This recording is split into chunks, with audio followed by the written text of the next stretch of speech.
સુરત મહાનગરપાલિકાના સફાઈ કામદારોનું કારસ્તાન સામે આવ્યું. લોન લેવા માટે પાલિકાની નકલી એનઓસી બેંકમાં આપી અને ₹10 લાખની લોન લીધી. સમગ્ર મામલે અઠવાલાઇન્સ પોલીસે 4ની ધરપકડ કરી છે. બેંકમાં ઓડિટ આવતા સમગ્ર મામલો સામે આવ્યો હતો, જે મામલે બેંક દ્વારા જ અઠવાલાઇન્સ પોલીસ સ્ટેશનમાં ફરિયાદ નોંધાવાઈ છે.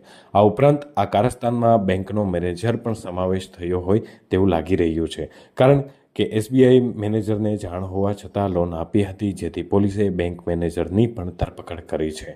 આ બનાવમાં એસએમસી સફાઈ કામદાર બળવંત સોલંકી તેમજ લોન એજન્ટ નિલેશ ગોહિલ અને અંકિત ચૌધરી અને SBI bank manager Krishna Kumar ઝાની પોલીસે ધરપકડ કરી છે.